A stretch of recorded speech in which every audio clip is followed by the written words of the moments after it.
Inquire, hear, apply. Huh? Inquire, hear, apply, and serve, satisfy, and consult. This is between a disciple and a spiritual master. Or disciple, and when you say Guru, Guru has many people are addressed by the name Guru, like Vartma Pradashak Guru or Shiksha Guru, Diksha Guru. Every one of you, you might have come across multiple people who taught you, trained you, helped you progress in your spiritual life. So, anybody uh, above our age from whom we learn. For example, there is one verse which says, Deva Dvija Guru Prajnam Pujanam Shaucham Arjavam. That verse is said. And then Brahmacharya Mahimsa cha Shariram Tapauchyate. Correct, no? So, Deva means the Supreme God. Dvija means the learned persons. Guru means the spiritual master. Prajnam means those who are wise and who instruct us, who guide us. Pujanam, they all are worshipable. So, you all know the principle of Guhyamakyati Uchati. Asking questions and learning from them. Now, uh, in the Bhagavad Gita 4.34, Lord Krishna says that when you want to learn the absolute truth, you definitely have to approach a spiritual master. You cannot learn it on your own. Like Prabhupada gives example. You can't take some medical books to home, purchase from the market, and then you read a few books and then write a test and then you become a doctor. There is always, you will see theory and practical. Similarly, chartered accountants also, first you crack some prelims and then there is a another examination. Then you have to do articleship, direction, correction, upliftment performed by our superiors. So no matter how senior devotee you become, you will always have somebody above your head. And why their intervention and their involvement in our life, why is it important? Because you all know the 8 elements, right? Bhumir, Apo, Analo, Vayu, Kham, Mano, Buddhir, Evacha, and Ahankara iti yamme Vinna Prakadashata. So our Ahankara is above our intelligence. So therefore, many times with your intelligence, you cannot even know that you are ego driven. Because intelligence is below the ego. So, like you tell a devotee, Prabhuji, I think you spoke angrily to the devotee. Who said I was angry, Prabhu? And see, now also becoming angry. So, why he is not able to understand he is angry? Because his intelligence is not very helpful now. But somebody above his ahankara should correct him. Who is that? That is Guru. Because Guru is above all our 8 elements. So, above the ahankara is the proper soul. And the soul requires guidance of super soul, or super soul is director within and spiritual master is preceptor without. So from both we get guidance. Then we can come to our senses. Like Rahugana, he was proud or not when he was dealing with Jadabharata? Yes? Yeah, he was. And then later on he heard the sermon of Jadabharata. Next moment he gave up his pride and became immediately submissive. So Krishna says, Tadvidhi pranipatena pariprashtena sevaya upadekshanti te jnanam jnaninas tattvadarshinaha. He's saying that one should approach the spiritual master submissively, without any reservation, and inquire from him submissively and render service to him. One should bow down to him, inquire from him submissively, and then uh, render seva to him. 3 things he's saying: inquiry, service, and surrender. Surrender, inquiry, and service. So these 3 steps are further explained in this 6-step process, beginning with the inquire. Okay. Now let us invite the devotees. Which is the team going to present? They can use this.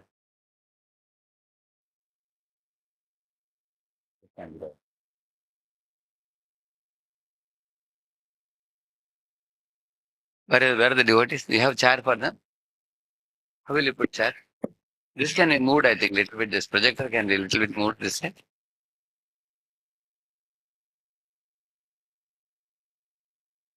I can get a share for them from beginning from here. That projector can be moved this side of the straight away. Yeah.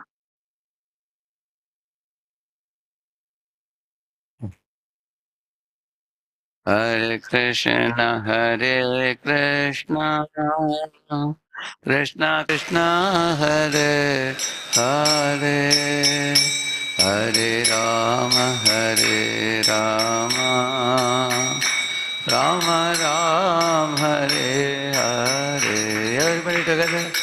Hare Krishna, Hare Krishna, Krishna Krishna, Hare Hare, Hare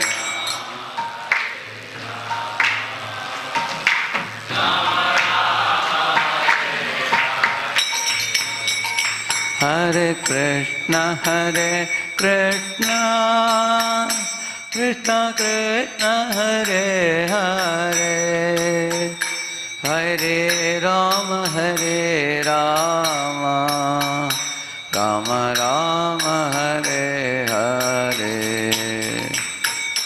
Krishna, Hare Krishna, Krishna Krishna, Hare Hare, Hare Rama, Hare Rama.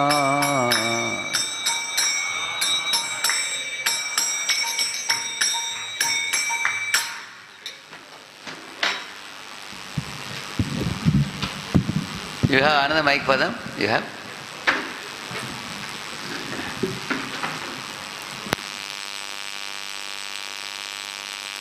Who is the timekeeper? They will speak for 15 minutes. So after 12 minutes you give one bell, and then after 14 minutes you give two bells, and 15 minutes continuous. Okay? Yeah. But this projector, all of you can see them clearly? You can see them? Yeah, please. Yeah. You have a PPT? Yeah. Yeah.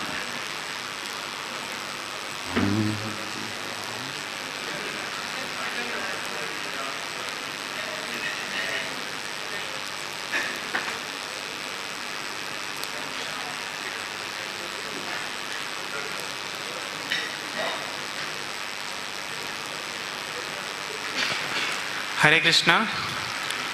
So I am Aryan, and we are presenting on the topic Inquire and Learn About Spiritual Welfare on behalf of Kharagpur Dwarka Voice. So thank you for the opportunity. And all the names of the devotees. And we have Piyush Prabhu, Subhashish Prabhu, Suman Prabhu, Hemkiran Prabhu, and our group leader. Piyush Prabhu means nectar. Nectar is hiding behind.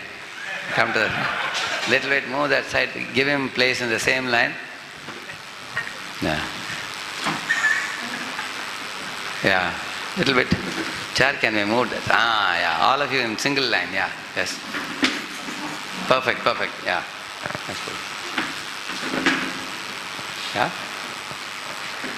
Yeah. So this world is full of questions and answers, and everyone is busy with questions and answers. We see that the birds, the humans, the bees, everyone is busy with questions and answers. The bird in the morning, the bird in the nest becomes busy with questions and answers. And when the bird returns to the nest again in the evening, it again becomes busy with questions and answers. And the human beings, apart from the time they are asleep, they are busy with questions and answers.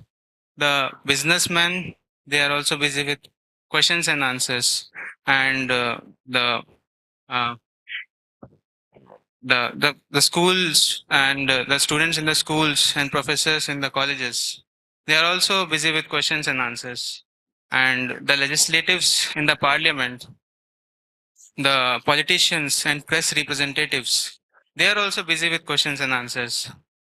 But although the whole life they are busy with questions and answers, uh, they are not satisfied with with the answers they get with the questions and answers. So in the Srimad Bhagavatam, it is mentioned when the sages of Naimisharanya, headed by Shaunak Rishi, inquired Sutta Goswami. Sutta Goswami glorifies them, their questions, and Prabhupada writes in the purport that uh, only those questions which are pertaining to Krishna can only satisfy the self, because Krishna is the all-pervading absolute truth, and and not only he's the all-pervading absolute truth, he's our most intimate, loving and loving Father. So and in order to inquire about Krishna, in order to understand about Krishna, we must approach a spiritual master who is well versed with the science of Krishna. So in the Bhagavad Gita, it is mentioned that vidhi pranipatena pariprasnena sevaya vadakshyante te jnanam jnaninas tattvadarshina. So so in this presentation, we'll go through many questions and answers posed by great personalities, and our great acharyas have given glorious answers to those questions. And only by understanding these we can be really be satisfied. So I will hand over to Yushpur. Thank you, Aaron Prabhu. So we'll begin with the first glorious question and glorious answer. Hold on for a moment. So as Aaron Prabhu said that Bhagavatam begins, actually not begins, means Naimisharanya sages ask questions to Sutta Goswami. There is one famous rishi called Rishi Shonak. So in the first chapter we see there are many questions asked by Rishi Shonak, but there is one very famous question that Rishi Shonak asks, and answering to that question, Sutta Goswami gives a very important verse of Bhagavatam. So it comes in chapter 7. So I would like to ask all of the devotees, can you guess that particular verse or that particular question that Rishi Shonak asks, and answering to that question, Sutta Goswami gives very important answer in chapter 7. Okay, so in the beginning of chapter 7, actually Rishi Shonak asks that when Vyasadeva hears all the all the things from Narad Muni, then Rishi Shonak asks that when Narad Muni leaves, what did Vyasadeva does? This is the first question which he is asking in the chapter 7. And answering to that question, Vyasadeva, Sutta Goswami is telling that Vyasadeva meditates sitting in Badrikashrama, and then he compiles all the Vedas, Puranas, and then he revises it and gives it to his son. So the question that is being asked by Rishi Shonak to Sutta Goswami is that Sukadev Goswami is already a self-realized person. He is busy, he is a liberated person, and he is in practice of self-realization. And why is he spending his time in hearing such a vast literature? So there comes a very important answer from, very glorious answer from Sutta Goswami. So I think this answer you all can guess. So I'd like to ask from you all. Anybody would like to make a try about this answer? They want to know what is the question. Yeah. Again. Can you please? So the question that is being asked by Sutta Goswami, sorry, Rishi Shonak to Sutta Goswami, that why Sukadev Goswami is busy hearing such a vast literature of Bhagavatam from his father Vyasadeva, although he is a self-realized person, although he is a liberated person. So answering to this question, Sutta Goswami gives a very important answer of Atmaram verse. This Atmaram verse is totally about the glorification of Supreme Lord and his devotees. It's like this verse is being in the purport. Prabhupada is explaining that this verse is personally explained by Lord Chaitanya Mahaprabhu in conversation with Sanatana Goswami. And this verse comes as one chapter in the book Teachings of Lord Chaitanya. So in this whole verse, in the explanation of this whole verse, first of all, Sutta Goswami says that these Atmarams means one who is interested in spirit, in the self, is attracted by the transcendental qualities of Lord. And even if he's a pure devotee, but he's attracted by the transcendental qualities of Lord. So in that explanation, the purport, Prabhupada is explaining different meanings of the words. It's like the word Atma is giving around 7 meanings from one particular dictionary. And then there are many words. It's like I will give one meaning, one of the meanings, that Urukrama. Urukrama means person whose activities are very glorious.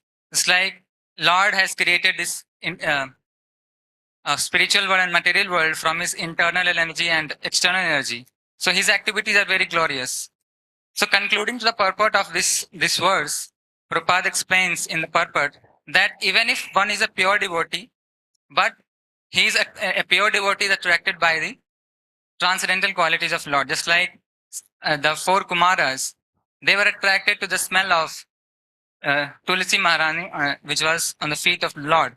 Similarly, if I ask you that what was that one thing that made Sukadev Goswami very attracted to the Supreme Lord, even if he was liberated? What was that one thing that made Sukadev Goswami very much attracted to the Lord, even if he was a pure devotee? Yeah, quality of Lord. But in the purport, Prabhupada explains that it is the pastimes of Lord which is very transcendental that attracts the mind of Sukadev Goswami. So this is the first question that is being asked by Rishi Shonak. The first question of the presentation that is being asked by Rishi Shonak, and very gloriously Sutta Goswami is explaining. Thank you. This is the first question. Now I hand over the mic to Vasish. Hare Krishna Prabhu. So now moving on to the next part, here we'll understand what Parikshit Maharaj asked and what Sukadev Goswami answers. Parikshit Maharaj asks the question which is very much valuable for a person who is dying. He asks, please let me know what a man should hear, chant, remember and worship, and also what he should not do. Please explain all this to me. Sukadev Goswami explains that this question is very much glorious because it is valuable for all kind of man, especially because at the time of dying we can say that is the last. Ultimately life is like a things what a person does, and the death is like equal to pressed on the calculator which will give him the results of what he has done. But here we can see, so at that time of death is very much important. So Parikshit Maharaj asks that what a person should do at that time, and Sukadev Goswami explains that one person should not. So he explains particularly like what usually people are found in this world. So mostly people are engaged in all kind of material improvements and by adjusting their or improving their qualities of sleeping, indulging in sex, and establishing, maintaining better relationships with their so many neighbors or relatives. But all these are going to be finished at the time of death. So one person simply just wastes his valuable time by cultivating all these things.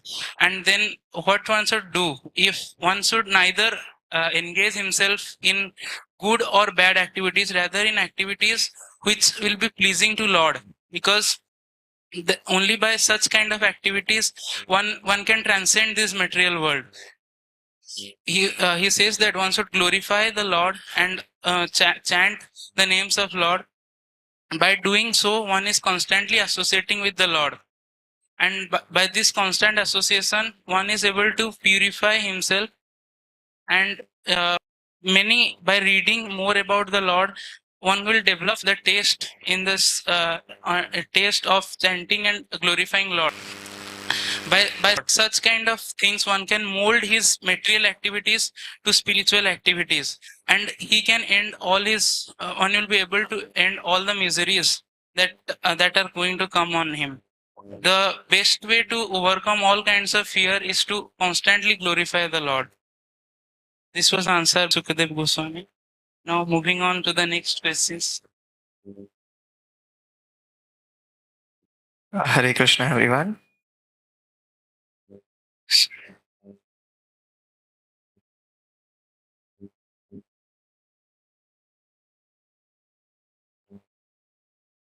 So here Arjuna makes inquiries to Krishna throughout the Gita, and Krishna keeps giving answers back and forth.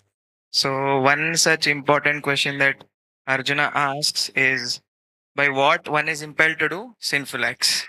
So for that, Krishna says the mind, intelligence are the sitting places. And apart from that, Krishna also says in 1621, Trividam Narakashedam Dwaram Anashanam Atmanah Kama Krodha Tata Lobas Tasmat Etat Trayam Tyajet. So Krishna is saying that Kama, Krodha and Lobam. So these three are main things. So if one has to give them up at any cost. So Prabhupada also in the purport he writes very clearly that one has to give up these three enemies. And if you ask how one has to give up these three enemies, um, there are three verses that I selected. One is from Bhagavatam, Canto 3, 25, 20, chapter 25 and 20. It is not there. That was attachment cannot be killed, it can only be transferred. Just like we have the law of energy, it cannot be taken out, it can only be transferred from one form to another. Similarly, we can engage LAG for the service of Krishna. And one more verse where we find a similar thing is Nashta Prayesha Vadreshu. Very classic verse that we use in ISKCON. So we have to regularly attend Bhagavatam classes. By doing this, we can, up to some extent, we can give. So in the translation, Prabhupada is writing, by regular attendance in classes on the Bhagavatam and by rendering of service to the pure devotee, all that is troublesome to the heart is almost completely destroyed. So this is one thing, and another is Canto 5, Chapter 5, Text 2. One can attain the path of liberation by serving the liberated souls and the acharyas and all the mahatmas. So when we serve devotees, all these things are taken care. So to conclude, so in order to not lag in life, we must give up lag. So what are lag? Lust, anger, and greed. And how do we do that? First thing is regular attendance in Bhagavatam, no proxies, and we have to transfer the energy, transfer our lust, anger, and greed. Best examples could be Hanuman. He controlled his anger. If he wanted, he could have done anything at that time, and the fire was set in his tail. So then he transformed that anger to set Lanka on fire. And the last thing was to serve Guru and Krishna. So when the jiva serves Guru and Krishna, keeping these things in heart, automatically Prabhupada is pleased, and by this we can all go back home, back to Godhead. Hare Krishna. Haribol.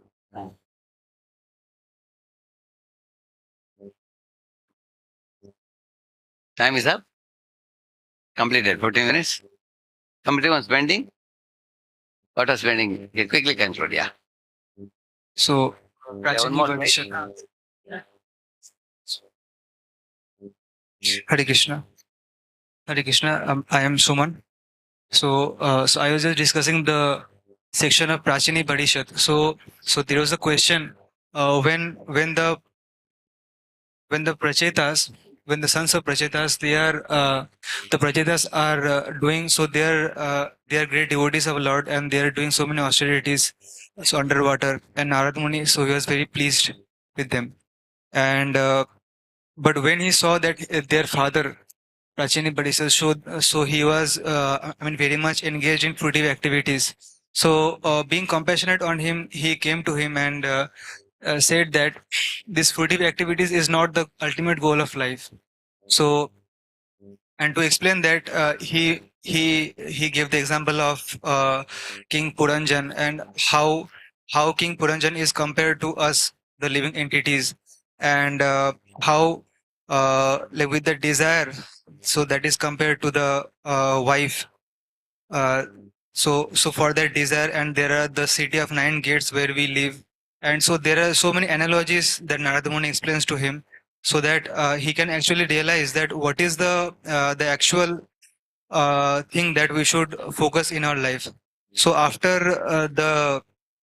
so Puranjan, he so after being like enjoying with his kingdom and his wives and his children and grandchildren, so ultimately one time came that he used to face his death and the death of his family members. So then what happened that Puranjan, so when he died and the next birth he became the daughter of Vidarbha, and then so at the end, so towards the end of his life, when his husband was about to, so when her husband died, and then she was also about to so enter the fire. At that time, Narada Muni came and stopped. Sorry, uh, a Brahmana, he came and stopped her and said that, so that Brahmana was actually the Paramatma. So he came and so he came and guided her that what should be her duty of life. So in connection to that verse, Narada Muni he is explaining that, my dear King Bharishiman, you should never out of ignorance take to Vedic rituals or to fruitive activity, which may be pleasing to hear about or which may appear to be the goal of self-interest. So you should never take this to be the ultimate goal of life. So that is the crux of the instructions that Narada Muni had instructed. So, thank you. Haribo.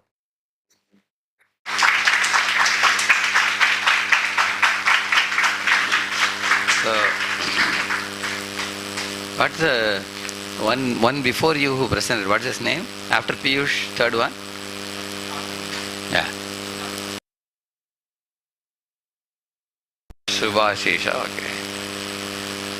Subhashish Prabhu. And then after that?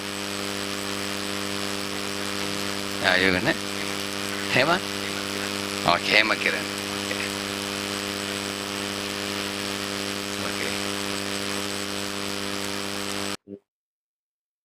Okay. Okay. And then lastly, next to Hema Kiran, who presented? Come on. Okay.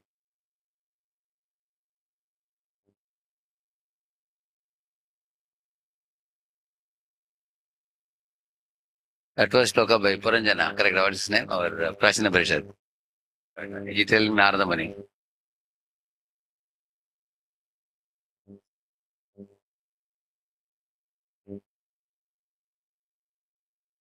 Yeah. Okay. You all can sit there only. I'll just connect that.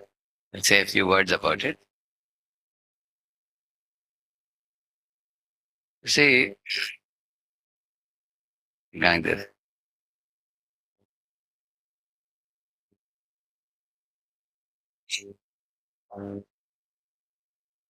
This is the.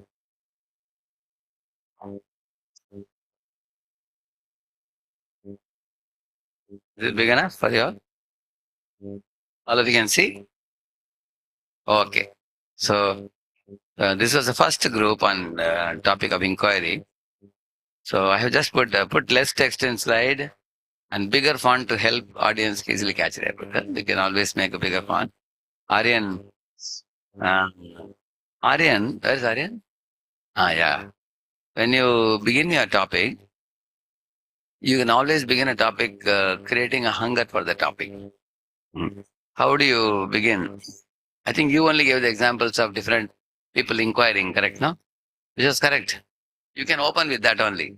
Instead of giving that example late, you said, you can say that in this world, everybody is asking questions.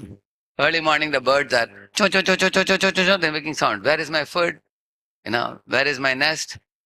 Where is my place to sleep? Where is my mate? They're asking questions. And students are also going to schools and colleges and asking questions to teachers. Similarly, in the business enterprises, people are going and asking, "Ye maal kitna hai? Wo maal kitna hai?" And then the businessmen are prescribing the prices. So people are asking questions. In the court also, the lawyers are asking questions and other people are answering. Correct? No? So everywhere you go in this world, somebody is asking questions, somebody is giving. Like this you can open. And then you can say, although everybody is asking question and people are giving answers, amongst all these question answers, there is one type of question answer which is most glorious. What is that? We can ask the people. What is that? The question answer about About Krishna. If somebody can ask a question about Krishna and somebody can give an answer about Krishna, that is very glorious. Now let me ask all of you a question. Why should you inquire about Krishna? Why not inquire about scooter or car? Why not inquire about, some eatable in a hotel? People are seeing the menu and saying, bringing me this, bring me that and all that. So what is so special about asking questions about Krishna? What will you achieve by asking question about Krishna? Yes?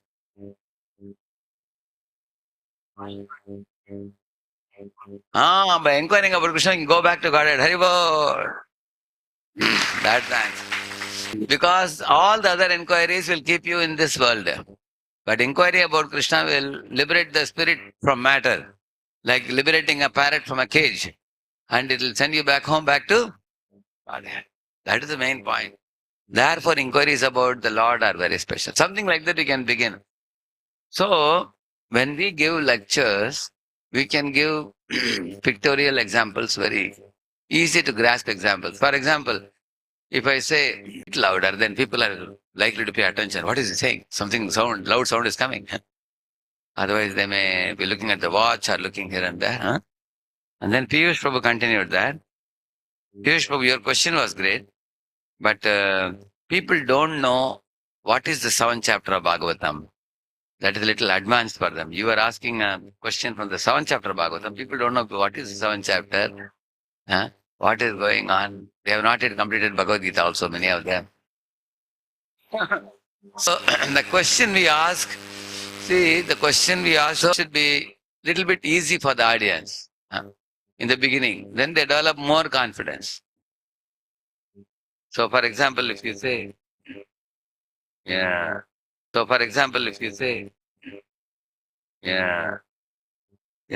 you ask the people, so you are continuing, you have to go from familiar to unfamiliar subject. What is very easy for people to grasp. Then you can go to, for example, if you tell people, have you all heard Arjuna saying something to Lord Krishna about the mind? Did he say mind is easy to control or difficult to control? Anybody remembers one phrase? What is one phrase that Arjuna told to Krishna? Chanchalam hi Ashaya. So the word chanchalam means that which does not stay in one place, which keeps on moving here, jumping here and there like a monkey. Correct, no? So, in this way Arjuna is asking questions to Krishna. And what did Krishna say? Did Krishna say mind cannot be controlled? What did he say?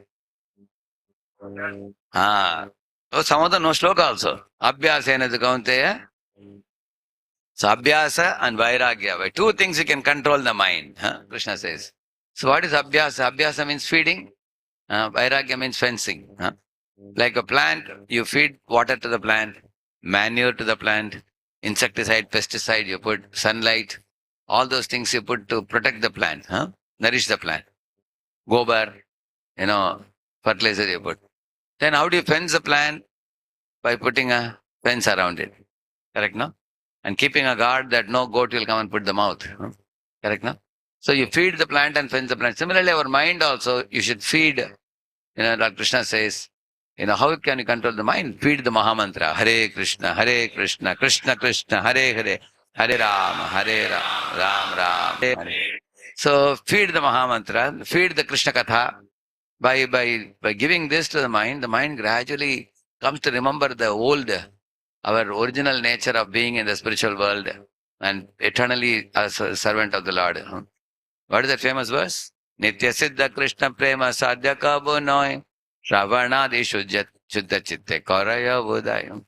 Your Krishna Prema is hidden like a red hot coal covered by ashes. Either you do, ashes are gone. Then the red hot coal will come out. Correct, no? So, in the same manner, love of God is already there in your heart. But it can be brought out. How? By hearing this spiritual sound. By asking spiritual questions and getting spiritual answers, we get blossomed. Both the chanting of the name and chanting of the fame, Shastra. So, and then in this way, Krishna says, do that abhyas. And vairagya means things which actually are harmful for our spiritual progress, like 4 things. Illicit sex, meat eating, gambling, etc. You should give them up. give up those things. So feeding and fencing. What to pick, what to drop. One should know. What to accept, what to reject. What is good for me, what is harmful for me. So it's Abhyasa and Vairagya. Two things he says. So in this way, Arjuna asked a question and Krishna gave an answer. In this way, Shastras are full of questions and answers. Like that, you can begin something very familiar for people to understand. Easy. Then if you wish to go to Bhagavatam, you can go. And Bhagavatam also, Atma Ramashtamaniya verse is very wonderful, but it is a very advanced verse. Urukrama and Atma Rama, all big words, people will wonder. I am not a Sanskrit scholar. Lord Chaitanya Mahaprabhu gave 63 meanings of the verse, verse Atma Ramashtamaniya. It's a correct verse you quoted. Only thing is, it's advanced verse for the people. Basically, what do the audience need? They need to know why is inquiring important. What if we do not inquire? Prabhupada says that animals suffer, but they never ask how to get out of suffering. For example, a bull goes to a hathgadi and eats cabbage or cauliflower. And the man takes a stick and hits on the face and he runs away. Next day again the same bull will go to the same gadi. Again every day he gets beating. Will you ask the question, why are you beating? He somehow or other he want to take one and go. Imagine if you go to somebody's house, they show a stick. Will you go again? My Lord, people are so sensitive.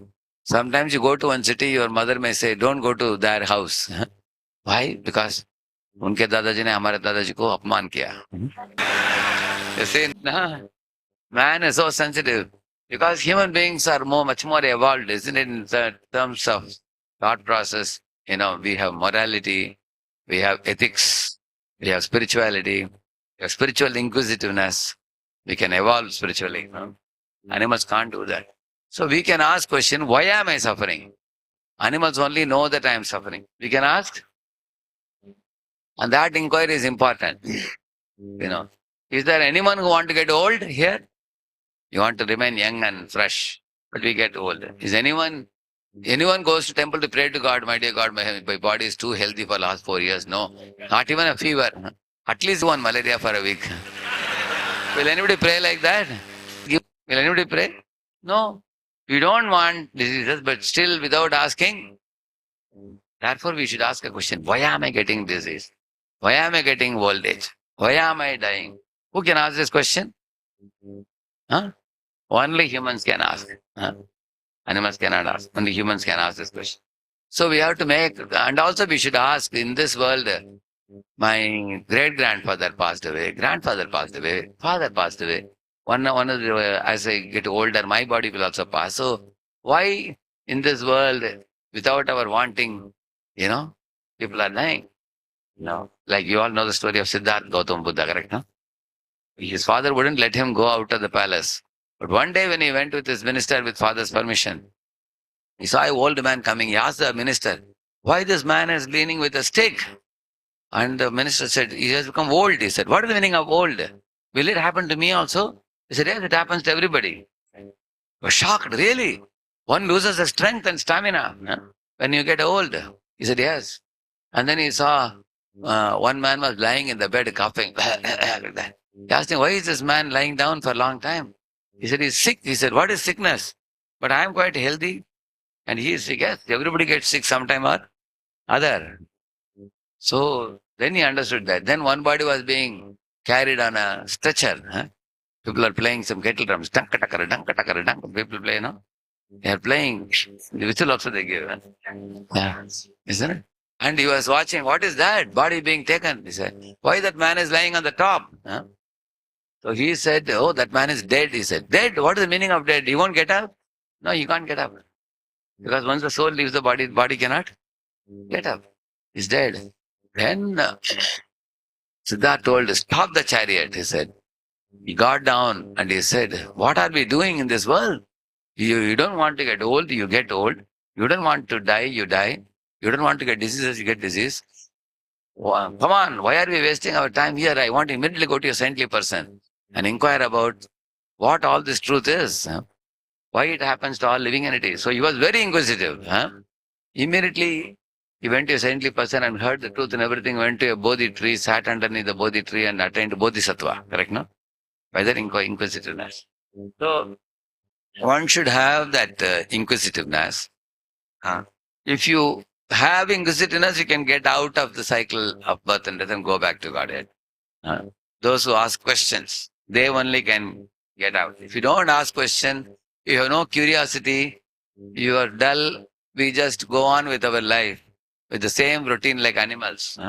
Then we are again and again reborn and pass through the same system again and again. Like a parrot is taken from one cage, again the parrot is put in a second cage. One more year you'll be here. After that it is taken out of second cage, put in one more cage for 2 more years. And the parrot is wondering, are they were releasing me? Why don't they allow me to fly in the free sky? No. They're put in the second one, third one. Like that, the jivas are all taken out from one body. Sometimes king's body, sometimes dog's body. Sometimes devata's body, sometimes cockroach's body. We are changing bodies like that. So, because we don't want to go through this motion of cycle of birth and death, we want to go back to God, we have to inquire. So, when you are talking about inquiry, some lucid examples can be given, which can be caught by the people. Otherwise, you spoke well. Your quotes and all were perfect. And first you can start with Gita, then go to Bhagavatam. It will be easy for the people. And another one was Subhashish Prabhu, correct? Where is Subhashish Prabhu? Yeah. So Subhashish Prabhu, you explained a very important and relevant to life question and answer by Parikshit and Shukadeva Goswami. That was very good. So he put up one shloka which was very relevant to our lives, correct now? Ata prachami samsiddham yoginam paramam gurum purushasya ekayat karyam mriyamanasya sarvada kim shrotavyam kim, like that he is asking that for a dying man and for a common man, what are the two duties? He asked. What are the duties of a common man? What are the duties of a dying man? What are the duties? What should they hear? What should they glorify? What should they remember? Like that. That question is relevant. And then he also, although he didn't put the shloka, he answered that Shukadeva Goswami said, in this world, Shrotavyadini Rajendra Ninam Santi Sahasrashaha Apashyatam Atmadattvam Griheshu Grihamedinam. In this world, thousands of subject matter are there for people to discuss in this world. Everybody is talking about politics, cinema, talking about sports, geography, history, science, artificial intelligence. People are talking so many subjects like that. But the whole world is filled with question answers. But these question answers cannot save the suffering soul from his sufferings. Then how can the suffering soul get rid of all his sufferings? Then he said that famous verse, Tasmat Bharata Sarvatma Bhagavan Ishwaro Harihi Shrotavya Kirtitavyascha Smartavyascha Chatabhayam. So one should hear about Shrotavya Kirtitavyascha, one should glorify. Smartavya, one should remember. Ichchatabhayam, one who want to attain freedom from fear, or you want to attain fearlessness. About who? Bhagavan, the Lord of six opulences. Ishwaro, the supreme controller. Hari, one who removes all inauspiciousness. So Bhagavan, Ishwaro, Hari, about him we should hear, glorify, and remember. If you really want to get out of, this thing, all the sufferings in this world there. So that was a very, very beautiful question answer that was captured by him. And you can use simple words instead of saying transcend this material world. Instead of that, you can say, one can go back to Godhead, that people can understand very easily. It is a perfect message. Glorify the Lord and become free from all miseries. That's a very nice punchline also. By remembering and glorifying the Lord, you become free from all miseries. Then our Hemakiran Prabhu spoke. He took the question of Arjuna about lust, and it's very relevant to youths, that topic that he took. You took, right now? Yeah. And also a very nice scriptural quotes he said about that. And then the Arjuna's question, Atakyana Prayuktoyam Papam Charati Purusha, and then and Krishna's relevant answer about the lust. Very good it was. And Suman, very nice episode and relevant shloka of Prachina Parishad, relevant to our topic. Only thing is, Suman will have to little bit explain it more.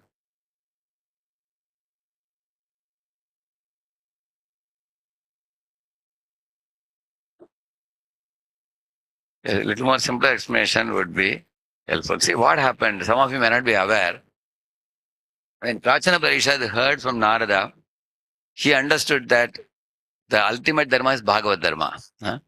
Anybody knows the difference between the dharma explained in Puranas versus dharma explained in Bhagavatam? What is the difference? What do the Puranas do? By reading Puranas, what do you get? By reading Bhagavatam, what do you get? Yes?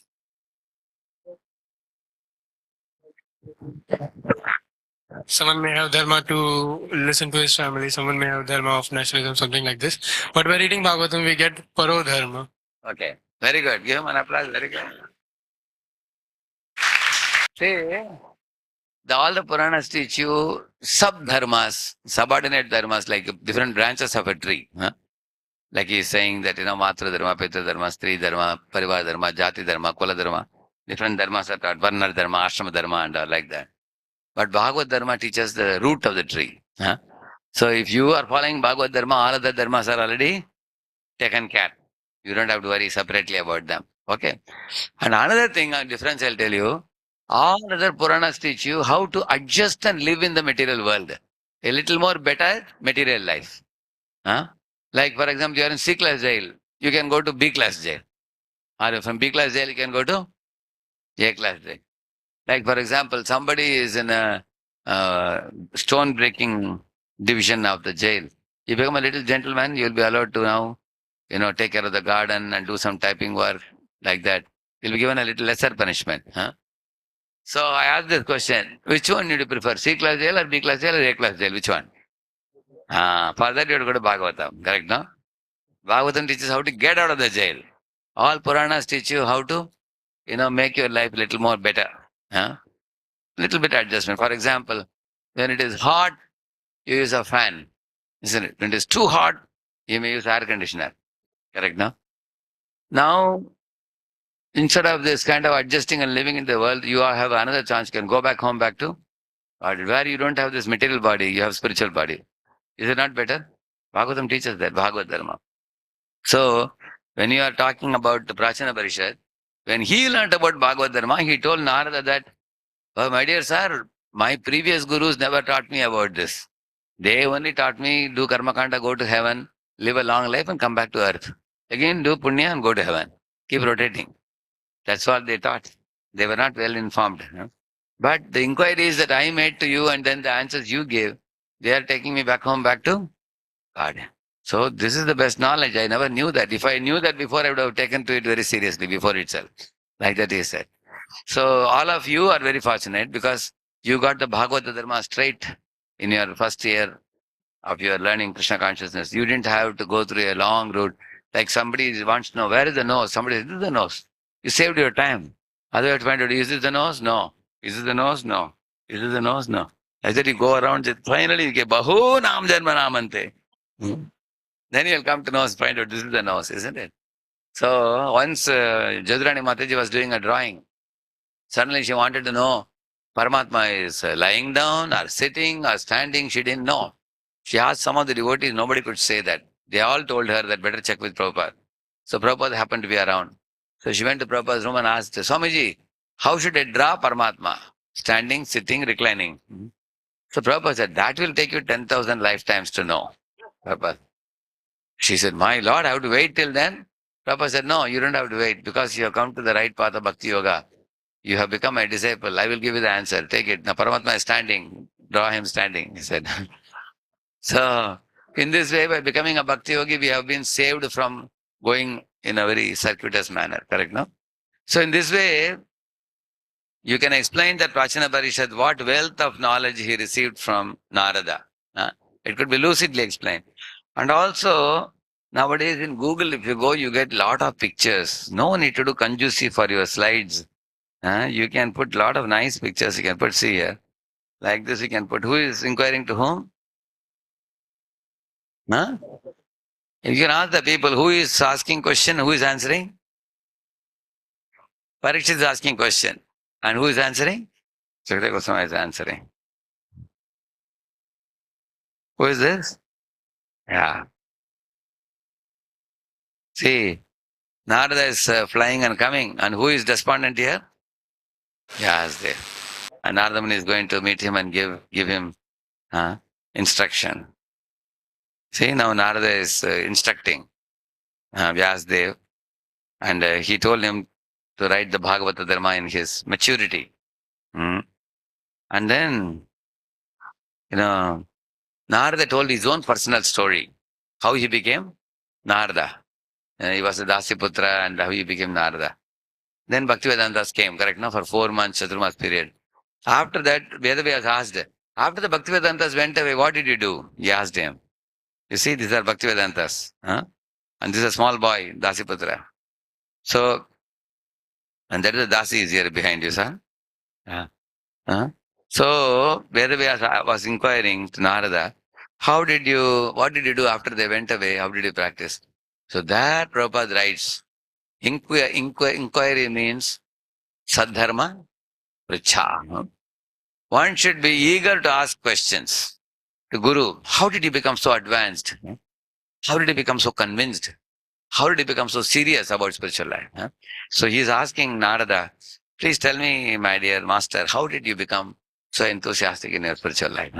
So Prabhupada says, even common people ask a millionaire, how did he become a millionaire? Correct, no? They write a book also, no? Correct, no? Yeah. Or sometimes All India rank 1, IIT JEE. All the other 10th, 11th, 12th standard students, for them, he is like a hero. Correct, no? He will tell them, what are my study methods? How did I study? I will share. And nowadays, these guys have their own YouTube channel also nowadays.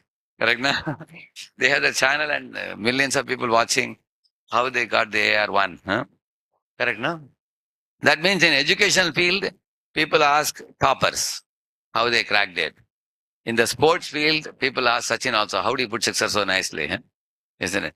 Similarly, in any field, you need a role model or a hero whom you can ask questions. So in spiritual life, who is the role model in spiritual life? Spiritual master, like he is asking his guru, Vedavyas is asking, how did you advance in spiritual life? That's called inquiry. Jigyasa, tattva jigyasa. One should ask questions enthusiastically. You see?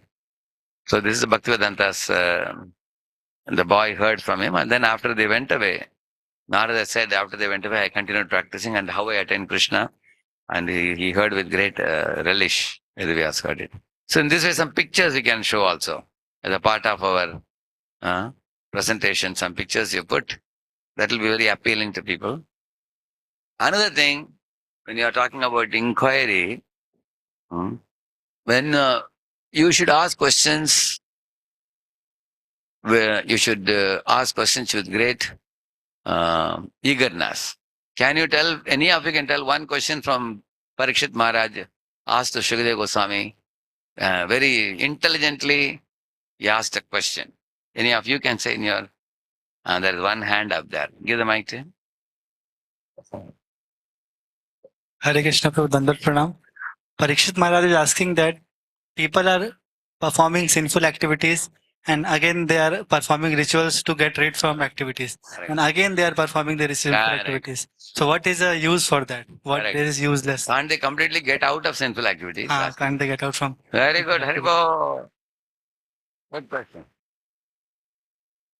Similarly, when Shukadeva Goswami told him, there was one snake called Kaliya. He came to Vrindavan and occupied Yamuna, and Krishna drove away the Kaliya. Like that he said, in one stroke I finished the whole pastime.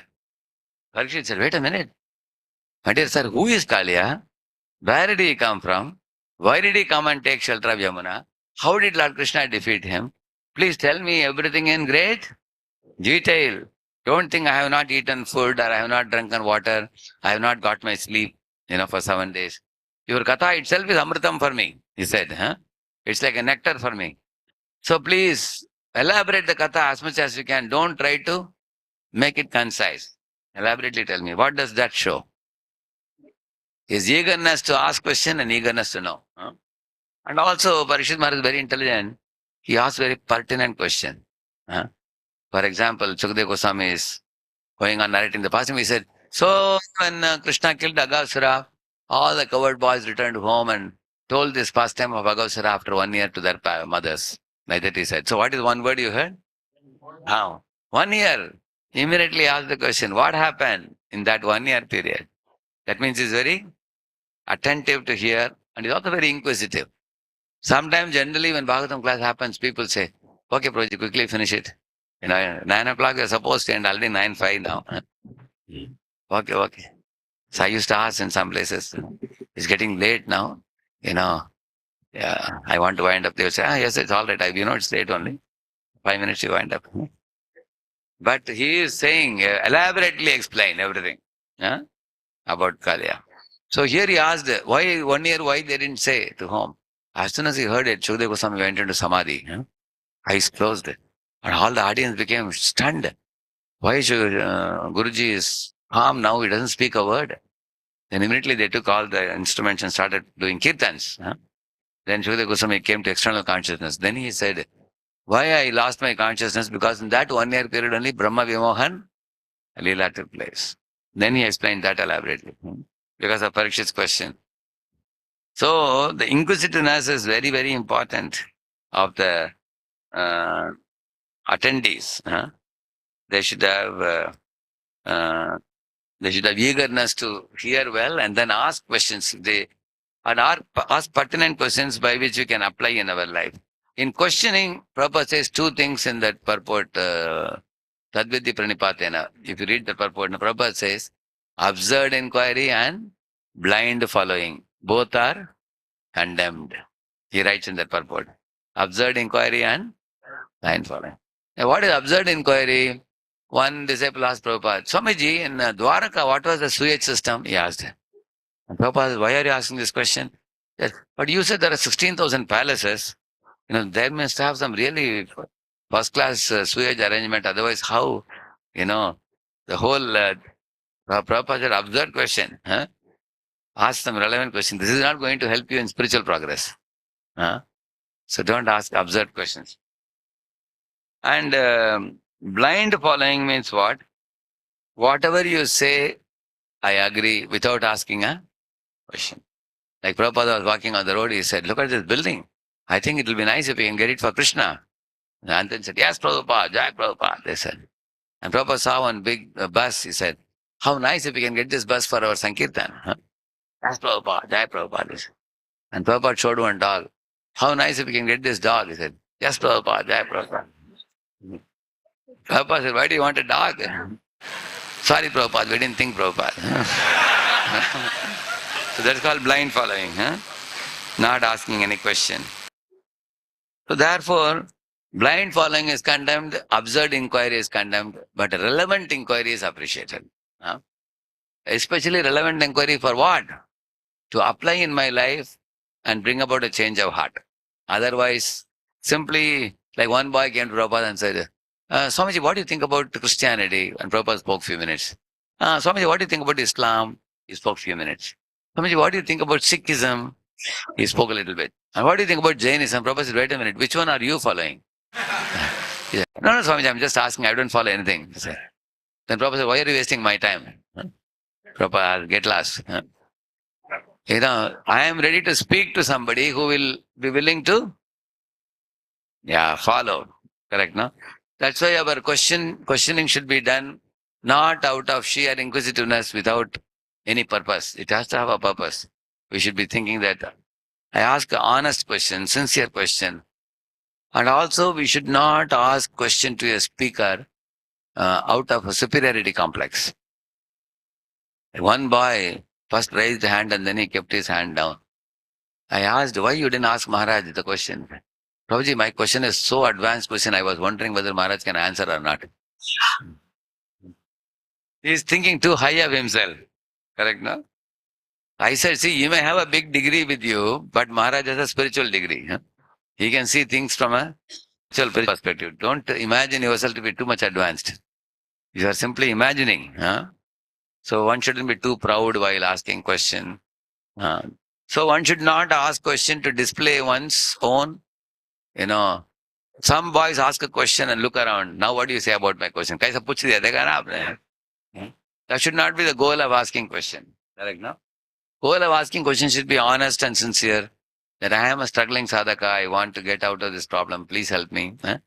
That kind of sincere, like Sanatana Goswami asked me, Keyami kene amai, yare tapatroy, yeha nahi jani, shudra kena nai. And then Gramya Vavahare Pandita. What did he say? Huh? Gramya Vavar Kahe Pandit, Satyakari Mani. And then he say, Apanara Hita Hita Kichuna Injani. Huh?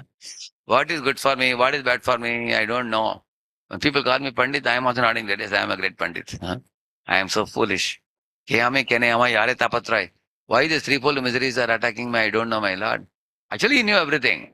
But he wanted to set an example how one should actually sincerely ask a question to rise above suffering and, for genuine enlightenment, one should ask question. So Parikshit is famous for asking a sincere question.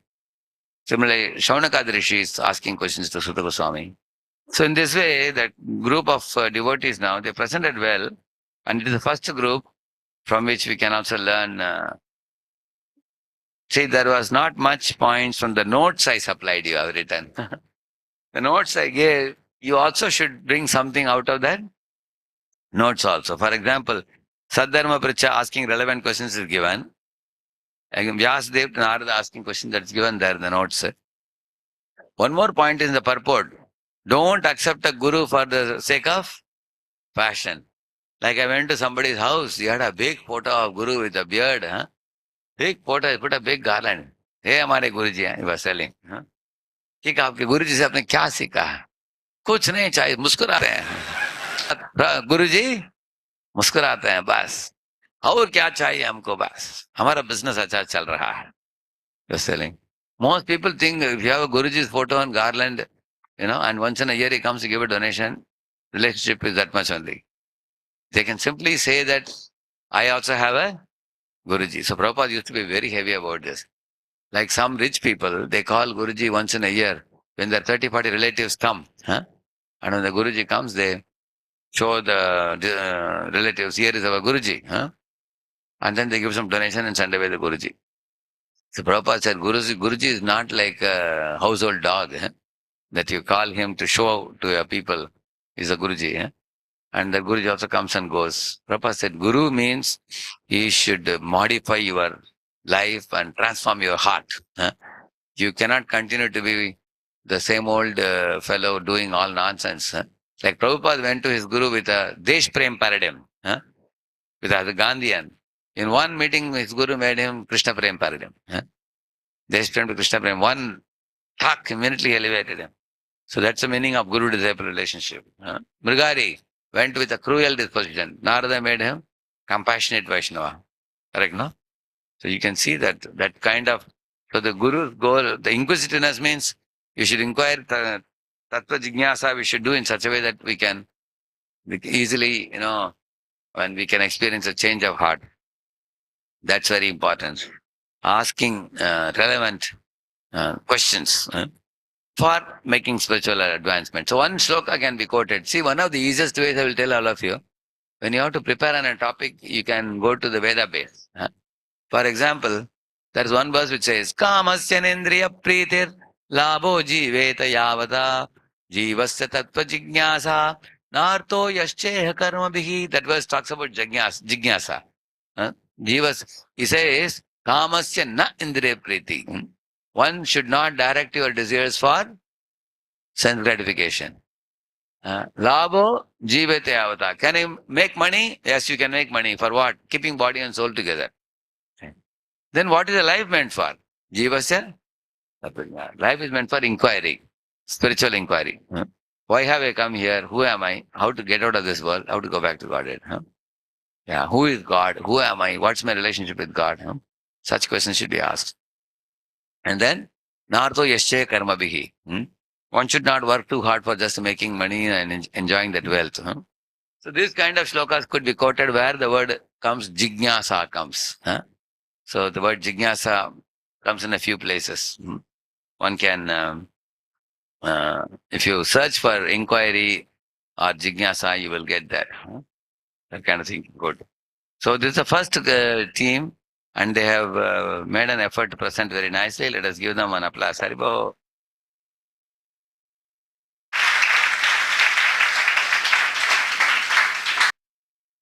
Next team is ready?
Yeah, you can take it.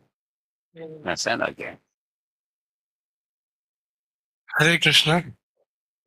It is a great blessing to present something on the topic of Krishna in front of such a great audience like your Well, kind selves.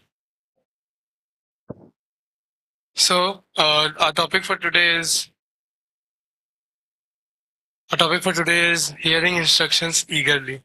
So let's first hear about the importance of hearing. Okay. So in this regard, Prabhupada used to give a very relatable example. He would ask the question that how do you wake up a sleeping person? So can anyone of you answer this question?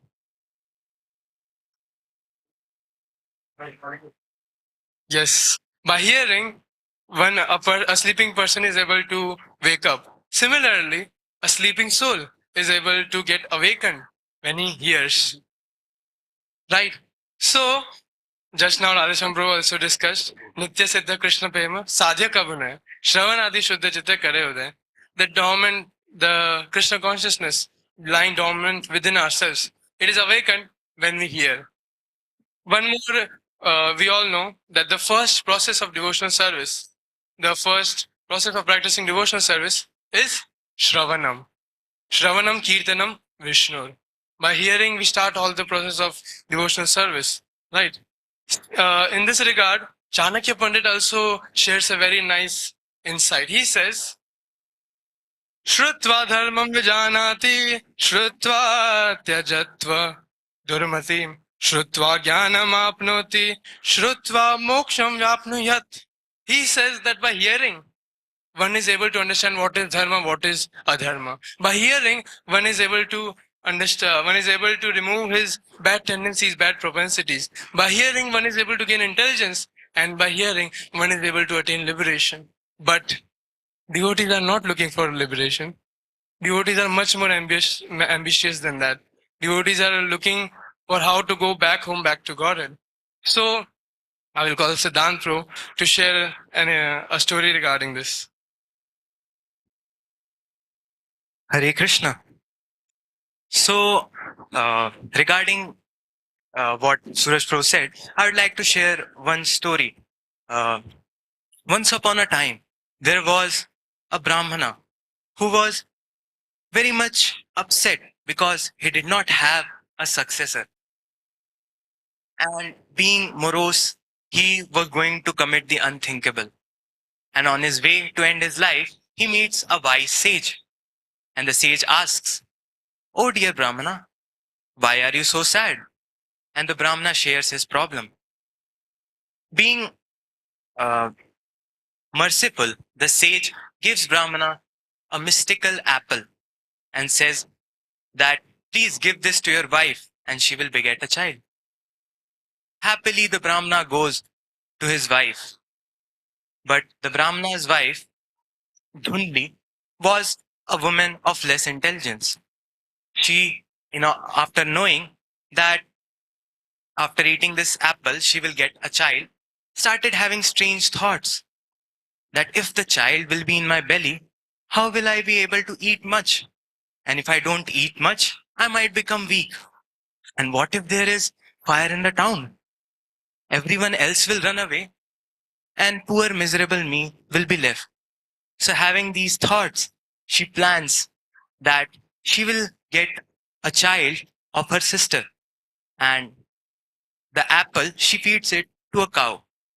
After the 9 months, the cow gives birth to a human like child with ears similar to a cow, and at the same time, she gets the child of her sister. This child with cow's ears is named Gokarn, whereas the other child is named Dhundakari. Now, these two children, they have exactly opposite characteristics, where Gokarn was very pious, very good character, saintly character child. On the other hand, Dhundakari was a mischievous child. He used to do all the bad activities and naughty activities. As both grew up, after learning uh, all the Shastras, Gokarn went on pilgrimage, while Dhundakari continued to do his mischievous activities. He would do all the sinful activities, get along with the prostitutes, he would do uh, thievery and all. And after some time, he brought the prostitutes to his home and sent his parents away to the forest. In order to feed the prostitutes, he used to commit crimes. And one day, he committed thievery in king's palace. Now the prostitutes knew that the men of the king will come to look for this Dhundakari. So they planned and killed him. And with all the money, they went away. After completing the pilgrimage, Gokarn returned and was very sad to know about whatever happened to his family. And while he was sleeping, Dhundakari came as a ghost and begged him that, "Oh brother, I am suffering so much in this body of a ghost. Please help me somehow." Being concerned about his brother, Gokarn looks for a solution. And from the wise men of the village comes to know that if he says Bhagavad Katha, then by that, this Dhundakari can be liberated from his miseries. So an arrangement is made, and a long bamboo stick with 7 knots is dug in the ground. And at the same time, Gokarn starts speaking the Bhagavad Katha. As the day passes, all the villagers also hear the Bhagavad Katha and are evident and see that the knots get burst one after another. And on the 7th day, as the last knot bursts, everyone can see a shadow going up in the air. And like that, Dhundakari gets freed from his misery. Evil. But now the crowd, the villagers who were listening at the same time, they become very angry. That what is this? I also sat here for 7 days. I was also listening to the Bhagavad Katha. But why didn't I get liberated? Why am I still stuck in the material world? And the same question I also have. I also have been listening Bhagavad Katha every morning for last 1 year. Why am I still stuck in this material world? So the answer to this, Sahil Prabhu.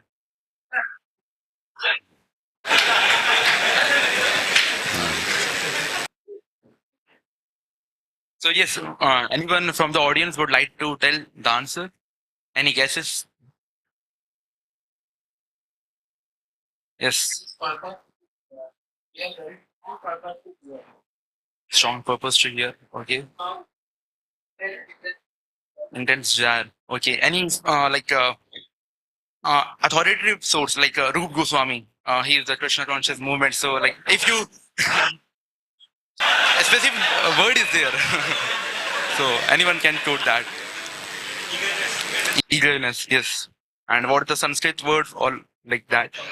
Lolium. So like Rup Goswami says that lolium is a factor. It is the cost or the price for bhakti. And eagerness to hear. So like if we see in our parampara also, and anyone who has changed or transformed, so they start their journey from hearing.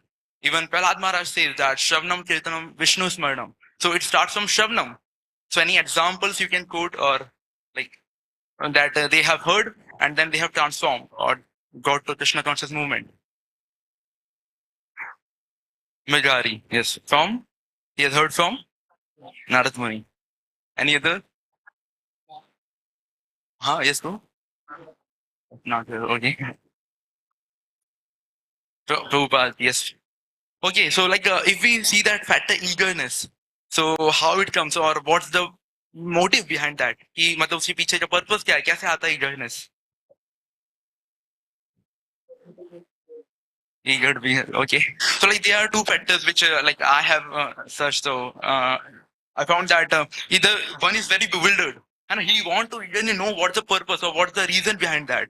So if we see the case of Brahmaji, so he was fully bewildered that what is this? Everywhere, every darkness is here. Nothing to who will tell. Then he heard the word tapa. So he took it very sincerely. That Prabhuji was in morning class he was telling. Then he meditated and found that he got the darshan of Lord and his purpose was fulfilled. Then if one is very much attached and he is having interest in particular thing, then he will be eagerly following this. So example of Bilva Mangal Thakur. So he was following or Chintamani. So very much attached to her. And then she fires the words if you are so attached to me, if this some attachment you will be having for Krishna, then your life will be purpose will be fulfilled. But that only it was so striking for him, and he followed that instruction. He heard that and followed, and became a nice example for all of us. So Shravnam or and most important eagerness is required. If we say that we have to build a building, we have to construct a building, so most important part is the foundation. If foundation is very strong, then the building will be for sure it will be strong, and it can any turbulence or any impact thunderstorm, all this thing will be it can tolerate. So but if it is not strong, then there will be various problems or we can come into bhakti life, but we will not go strong or large distance. So same is the case of with us. So then now Shravnam is a factor that hearing. So where we are lacking, we are hearing from Siddhant Prabhu said that we are hearing from last 1 year or many years, but we are not able to transform much. So that was the eagerness, and followed by that is we are slacking in our practices. When we are very selective in our listening processes, if we want some spices, the professional speaker who adds some music or spices in the Bhagavatam class, so we will like to hear that only. And the one who is actually following the mood of parampara, so we are not hearing to them, or we are not very attentive in our listening. We are dozing in Bhagavatam classes or that. So this is the problems which are going on, and due to this, the actual mood of the parampara is not forwarding. So like this. So how we can come up with what are the solutions or what are the solutions for this? So Sahil Prabhu will throw light on this.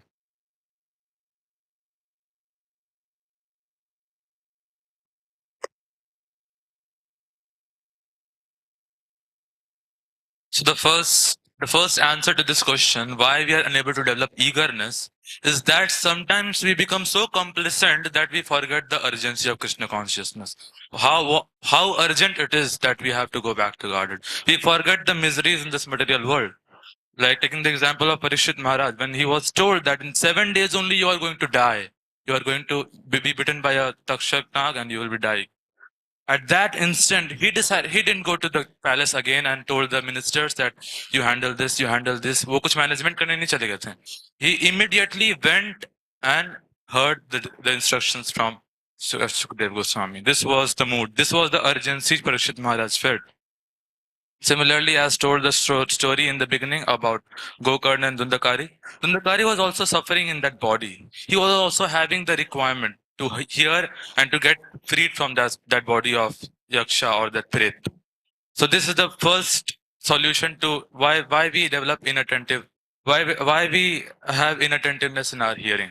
So to get rid of that, we have to understand the urgency for Krishna consciousness. First is this, and the second solution would be humility and submissiveness.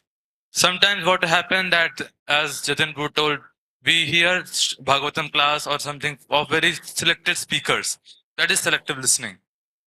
So actually Bhagavatam class when spoken from anyone is very, very, very relishing and very, very purifying to the mind and heart. Like the example comes in Bhagavatam about the spiritual world, where all the birds, everyone is singing in the glories of Krishna. At that time, a small bumblebee who doesn't have very sweet voice, he starts humming. At that time, everyone keeps quiet. And they just listen to that bumblebee, how he's trying to glorify Krishna. So that thing will come when we are humble. When we are humble to everyone, we are humble to hear instructions from everyone as devotees. The second thing is that to advance in any practice of our Krishna consciousness, we have to develop two qualities, as told in the sixth Shastakam, and that is Trinadapi Sunechena and Tarorapi Sahishnuna Amanina Manadena Kirtanya Sadahari. One more verse comes from Bhagavad Gita, 4th chapter, 34th verse, which tells like, Tat Vriddhi Pranipatena Pariprasnena Sevaya Upadekshanti Te Jnanam Jnananas Tattva Darshana. It means submissiveness. We have to hear, we have to inquire and hear submissively. This is a very important adjective. Finish last, huh? And conclude, yeah. And conclude, yes. Next one. So like from the Srimad Bhagavatam also, there comes a verse. The translation I have added in this slide, which tells, O twice born sages, by serving those devotees who are completely freed from all vice, great service is done. By such service, one gains affinity for hearing the messages of Vasudeva. So the third important point is service. See, listening the philosophy is just like taking the food. And taking the food, we cannot get the nourishment. You can get the nourishment by digestion. That digestion is service. When we serve the authority, then we get digested, and then again the inquisitiveness to hear the instructions come to our minds. So this is the example of Narada Muni. We all sitting here, most of us are preachers. So let us understand from the life of a greatest preacher, celestial preacher, Narada Muni. What he tells, this I have taken from the PPT of Radheshyam Prabhuji. In this, it's written, once with their permission, see, Narad Muni, when the Bhakti Vedantas, they came to his home, he served them very submissively and humbly. And he heard the instructions by them very submissively, serving them. What he tells, once with their permission, I took the remnants of their food, and as a result, all my sins were eradicated. Because of this, and due to serving such great souls, the life of devotional service to the Lord become very attractive to me. The life of devotional service to the Lord, that is hearing, chanting, it became very attractive to me.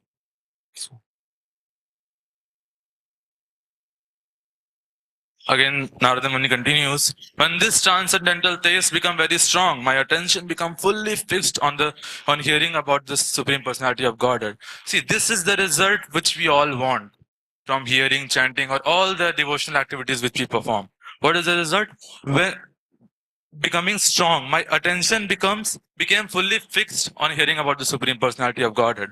As a result, the mode of passion and ignorance vanished from my heart. I realized myself to be different from the gross and subtle bodies. So I loved those pure devotees greatly, and with very gentle behavior, I strictly followed their instruction. So this was about from my side. So now Ankit Bro will be concluding it shortly. Yeah, you one more or two more? Okay.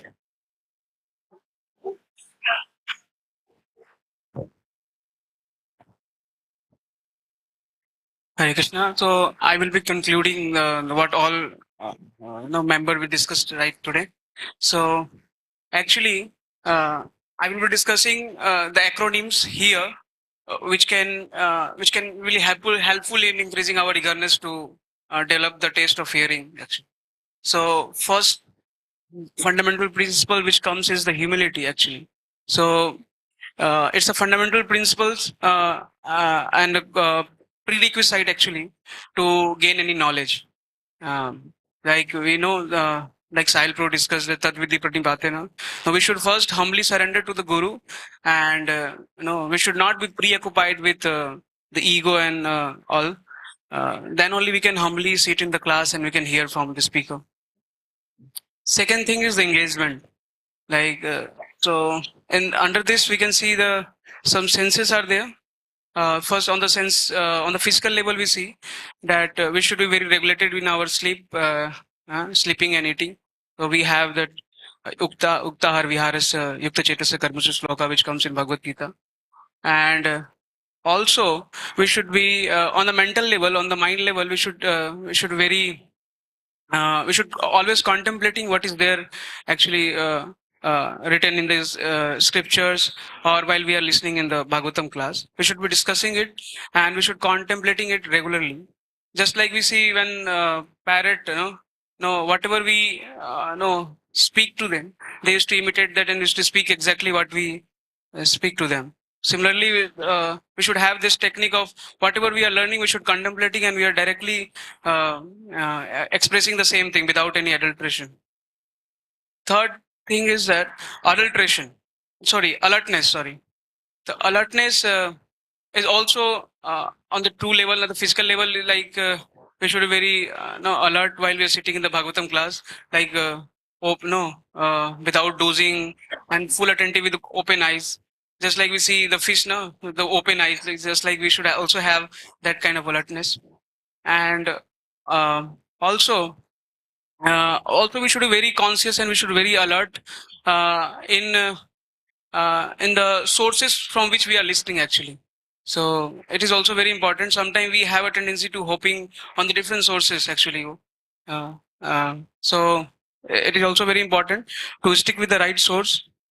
Just like we see, there is one particular word, Chatka bird, right? No, she only drinks the rainwater. Although there are a lot of water present in the pond and the river and the reservoir, but still she only drink the rainwater. So we should also be very strict to the right source which is there available. Not hoping. Sometimes we even hope to the some other sampradaya and some other deviant philosophy also, and end up Mayavad and all. And the fourth is the regularity is also very important. Nityam Bhagavad Sevya, Nashtapraya Sabhadreshu Nityam Bhagavad Sevya. So when we regularly hear about Krishna, then we gradually develop the taste to know about Krishna. And actually, suppose if someone we don't know and we want to go to him, or we want to generate the love for him, so we have to repeatedly think about him. We have to speak about him, hear about him. So when we do this regularly, then we create a desire of going to the spiritual world and meeting to the Krishna. So that desire will become strong when we continuously hear in the Bhagavatam class. So in all this 4 ways we can we just try to make these acronyms. So also. So these all things will increase our eagerness actually, and just like we see in the Srimad Bhagavatam in the first canto, when Parikshit Maharaj he was insisting Sukadeva Goswami to continue with the Srimad Bhagavatam, and he was declaring that I'm completely fearless of Takshaka. and he will come and he will kill. But I'm very eager to know about the Srimad Bhagavatam. So that kind of eagerness we can develop when we try to follow all these. Okay. Thanks. And Haribo.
Okay, so it was a good start, isn't it?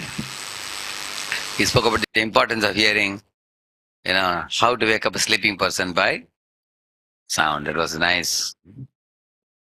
If you knew this example, you can also say, Prabhupada says, once one Mr. John was sleeping, and then his neighbor was in the next building. He saw some thief broke into the house of John, and was about to stab him and take away the gold. So this friend didn't know, if I get down my building to go to John's house, it'll take some time. So instead what he did, you want to wake up John, can you write the name thief and show him? John is asleep. Even if you touch him also, he will turn around and go to sleep. Best way to wake him up is, it's John! Thief! Like that you shout. And sleeping John jumped up when he heard the sound. And seeing him jumping up, thief ran away. And John bach gaya. After that, John's life was immediately saved. So Prabhupada tells the story. So something like this thrilling kind of beginning you can make about how you have an alarm clock to wake up the sleeping body. You have a holy name to wake up the sleeping. Like that you can say. Get up, like that it makes sound. That's a alarm clock, isn't it? Wakes up a sleeping body, but the sleeping soul can be woken up by spiritual sound. So Prabhupada was in America, he was telling the hippies how the hippies became happy by hearing the sound vibration. The souls woke up. And what is the song for that? Jiva Jago, Gaura Chandra Bole, Jiva Jago, Jiva Jago.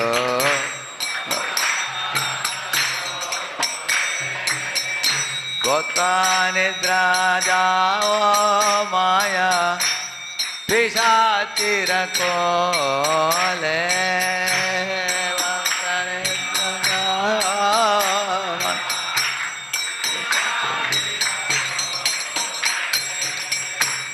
भजे माँ भोलिया ये से संसार भितरे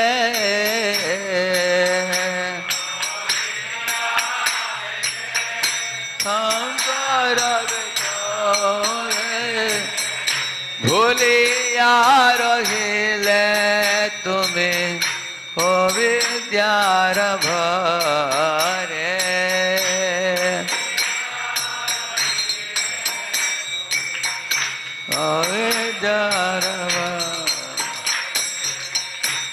Yenesi Oshadhi Maya Nasi Barolagi Yenesi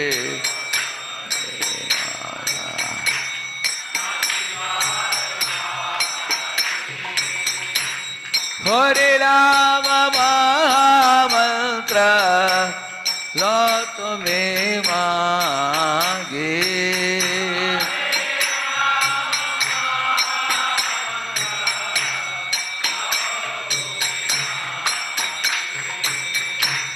Omare loite yami hoinu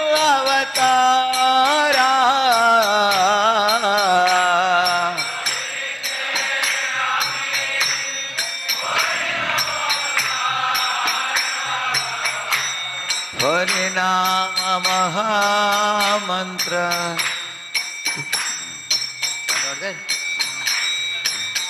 Ami bina bandhu aro ke ache tumhara. Ami bina bandhu aro ke ache tumhara. Bhakti vinora Prabhu charane puriya.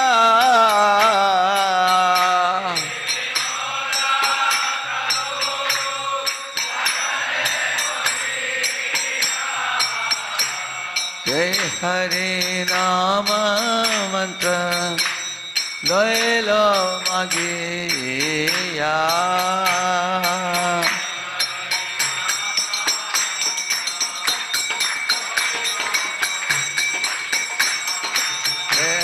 Hare Krishna, Krishna Krishna, Hare Hare, Hare Ram, Ram Ram, Hare Hare.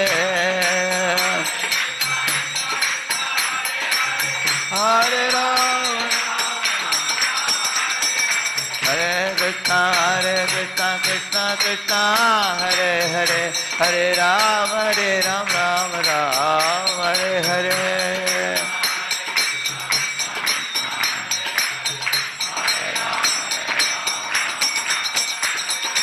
Nitai Gauranga Jaya, Nitai Gauranga, Nitai Gauranga Jaya, Nitai Gauranga.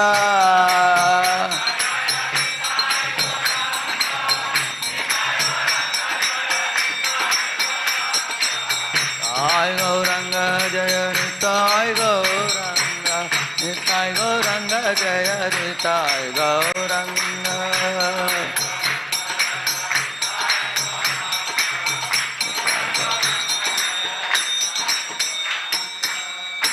So that song, you understood the meaning now? It's a very beautiful meaning. The Lord is saying that, oh sleeping soul, wake up, you're sleeping on the lap of witch of Maya. And Maya Devi is sharpening the knife to slit your throat. Before she can cut your throat, jump up. Huh? Get up, he says. And how can you get up? By accepting this medicine. What is the medicine? Arjuna mantra. This is the medicine I have brought for you. Take the medicine. It just like Sanjeevani Jadibuti woke up Lakshman. Correct, no? Like that, if we take the Mahamantra, we will also wake up the sleeping soul. And then he says that, Bhaktivinoda Thakur is requesting, please ask for this holy name and accept the holy name and perfect your life. So, that was a very nice beginning they made with. And the quote was very, very beautiful quote. Shutva dharma vijanati, shutva dharmatim, shutva jnanam avapnoti, shutva moksham avapne. So, it could be explained a little bit. See, Shutva Dharma Vijanati means what? You can know what is right, what is wrong, what is beneficial, what is harmful, what to do, what not to do. So what will do good for me, what will do bad for me. So that is, Viveka Buddhi you get. And secondly, Tajati Durmatyam. You can give up your bad, polluted mentality to exploit and enjoy. Bhoga Vritti will be gone and Seva Vritti can be adopted by hearing very nicely from a guru and guru parampara. And Shutva Jnanam Avapnati. Jnanam is like a light. Just like these lights are on, so you can see everybody clearly. Without the light, it will be pitch dark, it will be fearsome for us. So, knowledge produces awakening also. So, Krishna says, Tesham evanukam partha mahabhajnanajam tamaha nashayami atma bhavasto jnana deepena pasvata. So, jnana is compared to a deepa. And Shutva moksham avapniyat. And this knowledge of the scriptures can liberate the soul from matter, who is now currently entangled. Entanglement is suffering. Summer season we are sweating, winter season we are shivering. Shita atapa, bata barishana, yetana jamini yagireses. So you can get out of the situation. So that was nice quote. And the good narration of Gokarna and Dundukari also. But I have written, no need to put the picture of not Dundukari, I mean, this Gokarna throughout. Because people thought you were going to show something else, you didn't show it. Because people are curious, once you put a picture, they wonder, what is the next slide? And only Gokarna with the horn. So it will be nice to Instead of that, you can put some bullet points one by one. Okay, first he told about Gokarna, Dundukari are brothers. One is a good soul, one is a bad person. And actually, Dundukari was such a deadly fellow. At one time, he had relation with 5 prostitutes. One day, these 5 prostitutes joined hand together and they told him, see, today, if you don't bring the necklace and bangles and the nose ring and earring of the queens and give us, we are going to, all of us will go away. And you will not have any of us to support you, they said. So in this way, I can go on or we have to. Yeah. So, and he became frightened. So he went to King's Antapur and stole everything, and huge quantity of gold and silver and diamond he brought. All the prostitutes wore all those things and became happy. But then they became worried also that if this fellow is caught by the police, we will also be caught. So we will kill him and then we will escape from this place. So they roasted him on fire, jinda, alive. They practically put him in the fire. All 5 of them together killed him. He was screaming, ayo, he was screaming. He could not escape. Therefore, he became a ghost because he was killed alive. He didn't die naturally. And he was hanging in a tree upside down, the garden. One day, Gokarna went to the garden. He was reading a scripture. The brother called out, "Brother, Gokarna, save me, she said. Wondering where is the sound coming from. Then he saw, and then his brother Nandukari spoke to him, please go to all over India, the Bharat Desh, go to all Chardham Yatra. Ask the Brahmins, what is the method of delivering a ghost? So when Gokarna went and asked, Gokarna was a very saintly child because he was born from the mango given by the sage. He was a saintly child. So everybody said, Srimad Bhagavatam for 7 days study, that will liberate this ghost. So he came back and arranged for that big assembly of Bhagavatam to be recited for 7 days. It was done. Dundukari was the most attentive, as they said. Jai Shri Gaunita ki, Srila Prabhupada ki. So, and the conclusion of the story was brought out very well. Vital lesson which audience was put to thinking. Very nice. Many of them answered also. Very good. Actually, every day one knot broke. 7th day, 7 knots broke. So, and when the Vaikuntha airplane came, people thought it is going to take Gokarna, they thought. But then the Vishnuta said, we have come to take Dundukari. They were surprised, the people. After Dundukari, ascended the plane, he picked up the flowers and offered it to Gokarna, circumambulated him 3 times, offered namaskar. Thank this brother, you are my guru, he said. Because of you, I am delivered now. From such a low class, being a ghost, now I am given a position in Vaikuntha. Thank you, my brother. This Bhagavatam recitation is extraordinary. The heart became completely purified. So when he was about to leave, after he left, all the people asked Gokarna, sir, he heard Bhagavatam, we all heard Bhagavatam. Why is it that we could not attain the Vaikuntha while he attained? What was the flaw in our hearing? He said, you guys went in between to drink water or want to pass water. You were not attentive. Some of you said, I'm going for drinking water, you never came back. Isn't it? So, your attention was not very, some of you are looking at the watch. You were too much worried about your own other things. But for him, he was very desperate because he wanted to get out of ghost body. He heard every bit of the Bhagavatam I spoke. So, then all the people said, okay, give us one more chance. So then, second time, one more katha was arranged. 1,000 people attended. This time, everybody brought a water bottle also. Therefore, I carry water bottle also. I always carry. Because if you go and don't come back. So, of course, and also nobody got up. Everybody was attentive. They brought the notebook, pen, everything they noted down. Then the second time when the Bhagavatam concluded, 1,000 airplanes came and took all the 1,000 people. This is there in the Bhagavad Mahatmya, you will read that. So the one beauty of the story is that it's a happy ending. Huh? Everybody got to go back to Godhead. Hmm? That was good, nicely narrated. The next speaker, I don't know his name. He was very good gestures and bold. What is his name? Who is that? Jagdish? Yeah, Jatin Prabhu. Jatin Prabhu nicely presented. And he was very nicely involving the audience by asking questions to them. He is keeping the audience at the edge of their seat, asking many questions. Huh? Nice example was quoted. Brahma hearing tapa and performing meditation got Lord's darshan. Hmm. See, he showed that shloka, Syan Mahat Sevaya Vipra, but the highlight was done only of eagerness to hear. Huh?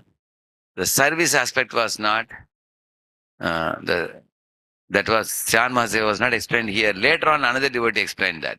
Last devotee, I think. Who explained it? You explained it, yeah. So this also is very important. Service attitude, service to great souls. Was covered by the last speaker. That's a very important topic. Huh? Next speaker was a very confident speaker and bold presentation. Who is that? Who? He is the devotee. Good command on the subject.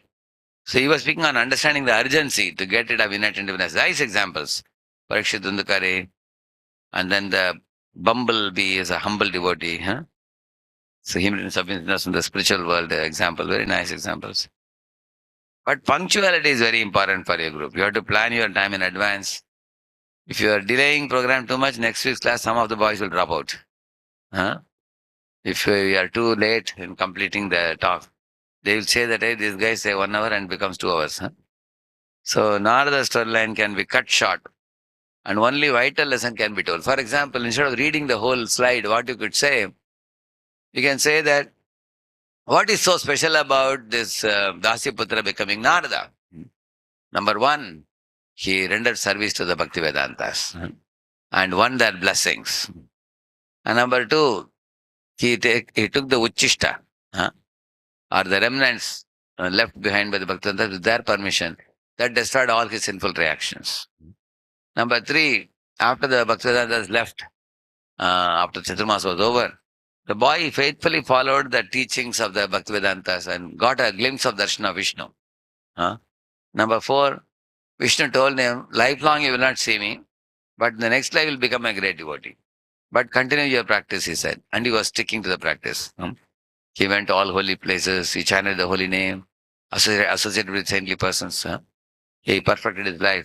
In this way, Narada boy, how he faithfully practiced and attained. Every one of us have the same chance. Like that you can say, 3-4 lessons you draw and then no need to narrate the whole pastime.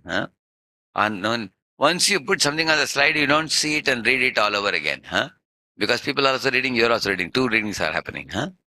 So, but you can put less information and then you can tell the essential points. Okay. And then finally, final takeaway here was very good thing. Great. So to illustrate the point on repeating without adulteration, the speaker gave a parrot as example. That is not considered very appropriate because in the Bhagavatam, the parrot is compared to Karmakandi Brahmins who just recite the mantras without assimilating the meaning. Parrot like repetition. Prabhupada says parrot, you say Hare Krishna, parrot says Hare Krishna.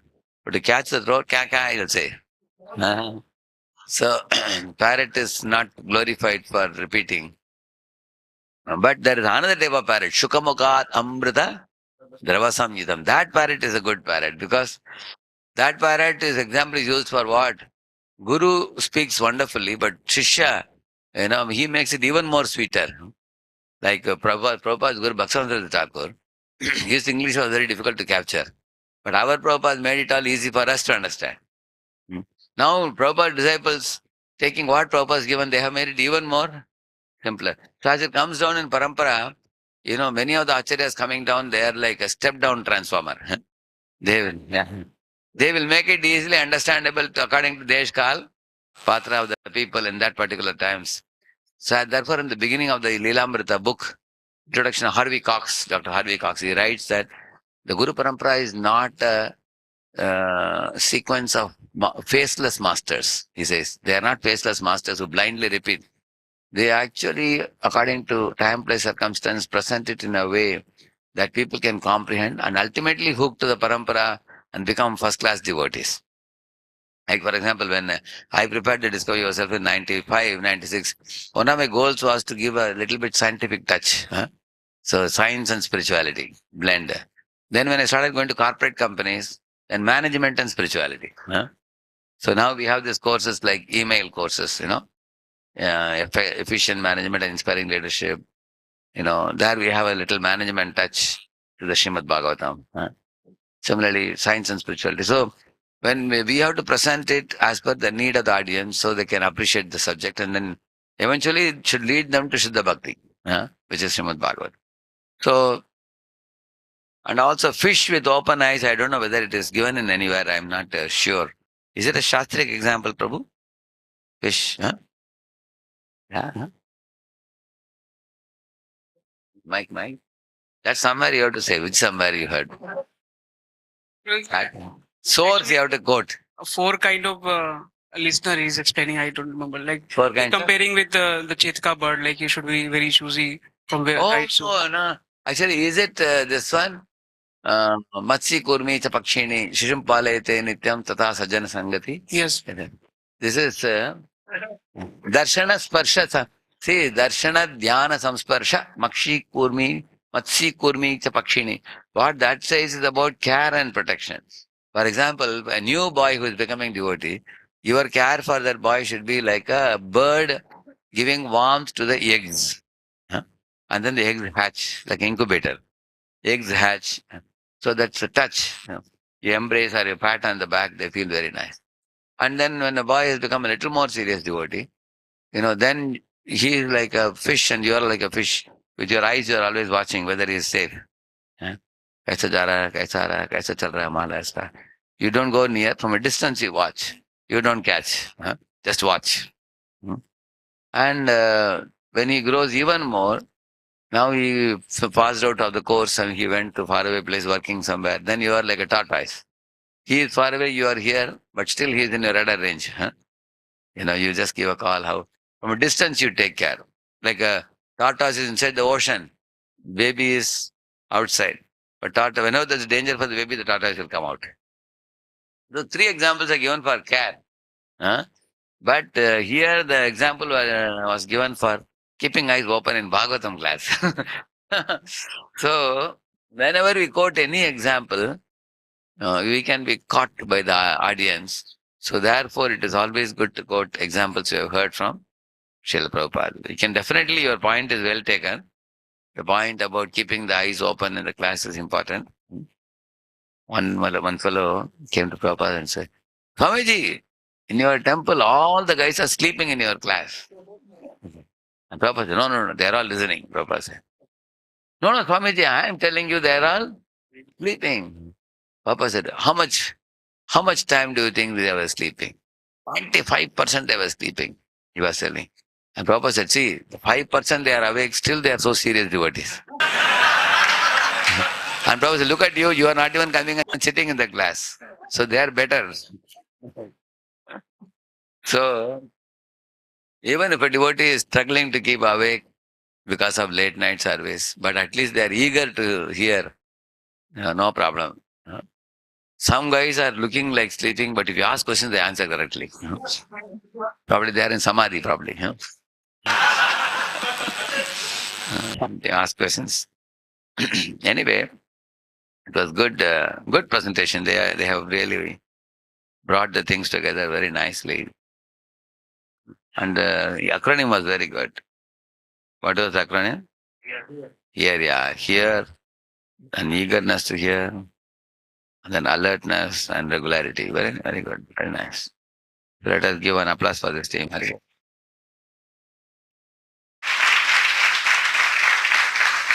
So, today we will stop with this and we will continue tomorrow then further teams.